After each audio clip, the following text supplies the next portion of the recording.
নক্ষত্র পতন। রাতে বাদ পড়লেন ক্রিস্টিয়ানো রোনালদো, সকালে বাদ পড়লেন মেসি। শেষ বাঁশি বেজেছে।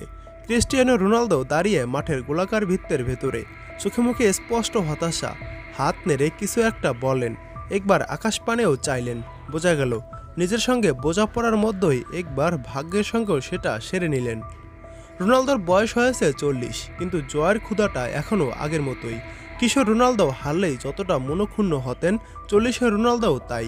অধিনায়কের আমব্রেডটা খুলতে খুলতে রোনালদো যখন মাঠ ছাড়ছিলেন, তখন তার দিকে তাকালে যে কোনো রোনালদো ভক্তর খারাপ লাগতে পারে। দেখে মনে হতে পারে পায়ে বেড়ে ওঠা একজন পূর্ণবয়স্ক মানুষ, অথচ আবেগে কৈশোরের প্রাচুর্য। ফুটবল আসলে এমনই, কিংবদন্তিদেরও হারতে হয়, নিতে হয় বিদায়। লিওনেল মেসির কথাই ধরুন, চেস স্টেডিয়ামে শেষ বাঁশি বাজার পর আর্জেন্টাইন কিংবদন্তির চোখে মুখেও হতাশা স্পষ্ট। চোখ দুটো সুদূরে কি যেন খুঁজছিল। জয় সে তো বটেই, 38 বছরে পা রেখেও এখনও ম্যাচ হারলে, দল বিদায় নিলে তার চোখে মুখে শিশুসুলভ কষ্টের আবেগটা স্পষ্ট হয়ে ওঠে। তার কিংবদন্তি হয়ে ওঠায় জয়ের এই তাড়নাটুকুও কি কম গুরুত্বপূর্ণ?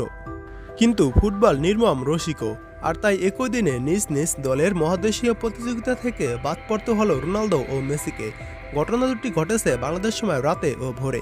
জেদ্দার কিং আবদুল্লাহ স্পোর্টস সিটিতে এএফসি চ্যাম্পিয়ন্স লিগের সেমিফাইনালে জাপানের কাওয়াসাকি ফ্রন্টালের কাছে 3-2 গোলে হেরে টুর্নামেন্ট থেকে বিদায় নিয়েছে ক্রিস্টিয়ানো রোনালদোর আল নাসর।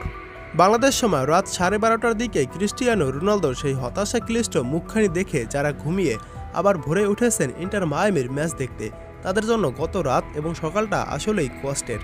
কারণ বাংলাদেশ সময় ভোর 6:30টায় কনকাকাপ চ্যাম্পিয়ন্স কাপ সেমিফাইনালের ফিরতি লেগে ভ্যানকুভারের কাছে 3-1 গোলে হেরেছে ইন্টার মায়ামি।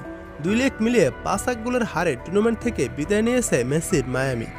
ম্যাচের 95তম মিনিটে গোলের সহজ সুযোগ নষ্ট করেন ক্রিস্টিয়ানো রোনালদো। কাওয়াসাকির গোলকিপারকে একা পেয়েও লক্ষ্যভেদ করতে পারেননি তিনি। সম্ভবত সেই হতাশাতেই ম্যাচ শেষে মাঠে দাঁড়িয়ে নিজের সঙ্গে কথা বলেছিলেন তিনি। বোঝাপড়ার ব্যাপার অবশ্য আরও আছে। 2022 সালে আল নাসরের সই করার পর সৌদি ক্লাবটির হয়ে এখন পর্যন্ত কোনো বড় শিরোপা জেতা হলো না তার। এই মৌসুমটাও কাটল সেই হতাশায়।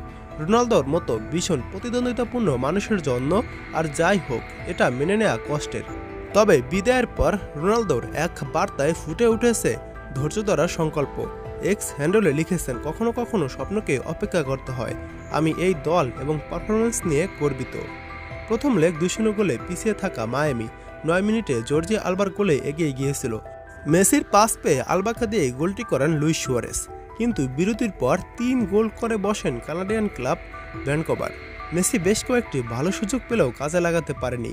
উত্তর আমেরিকার ফুটবল পরিসংখ্যান বিষয়ক এক্স হ্যান্ডেল অপটা জ্যাক জানিয়েছে, লিওনেল মেসির বিপক্ষে প্রথম দল হিসাবে নিজেদের 2 ম্যাচই জিতল ভ্যানকুভার।